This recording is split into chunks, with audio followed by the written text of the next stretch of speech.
नवी मुंबईतील तुर्भे एमआयडीसी पोलिसांनी शुक्रवारी रात्री उशिरापर्यंत परिसरामध्ये कॉम्बिंग ऑपरेशन राबवत अवैधरित्या वास्तव्यास असलेल्या 2 बांगलादेशी नागरिकांना अटक केली आहे।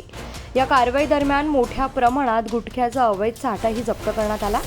नवी मुंबईतील तुर्भे एमआयडीसी पोलिसांनी परिसरात कॉम्बिंग ऑपरेशन राबवत मोठी कारवाई केली आहे।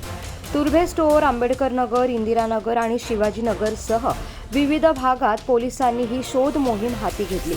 या दरम्यान कोणतेही वैध कागदपत्र नसताना भारतात वास्तव्यास असलेल्या 2 बांगलादेशी नागरिकांना पोलिसांनी ताब्यात घेतले। चौकशी दरम्यान ते भारतीय नागरिक असल्याचं कोणतेही कागदपत्र सादर करू शकले नाहीत, त्यामुळे पोलिसांनी त्यांना अटक केली आहे। तसेच या कारवाई दरम्यान मोठ्या प्रमाणात अवैध गुटख्याचा साठाही जप्त करण्यात आलाय आणि याबद्दलची माहिती वरिष्ठ पोलीस निरीक्षक आबासाहेब पाटील यांनी दिली आहे। नवी मुंबई पोलीस आयुक्त तसेच joint CP sir, additional CP sir आणि झोन 1 डीसीपी सर यांच्या आदेशाने तसेच एसीपी वाशी सर यांच्या मार्गदर्शनाखाली तुर्भे पोलीस स्टेशनमध्ये आज कॉम्बिंग ऑपरेशन राबवण्यात येत आहे। आज या ऑपरेशनच्या दरम्यान तुर्भे स्टोअर आणि इंदिरानगर या ठिकाणी कॉम्बिंग ऑपरेशन राबवण्यात येणार आहे। तसेच 2 ठिकाणी आम्ही नाकाबंदीचं आयोजन केलेलं आहे।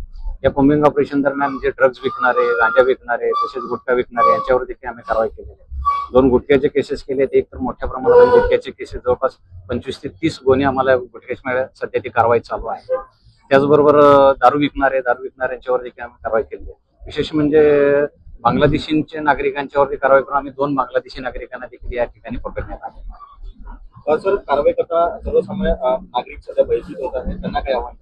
सर्वसामान्य नागरिकांना आम्ही हे आवाहन करतो की नागरिकांच्या सुरक्षिततेसाठीच अशा प्रकारचं कॉम्बिंग ऑपरेशन राबवलं जातं।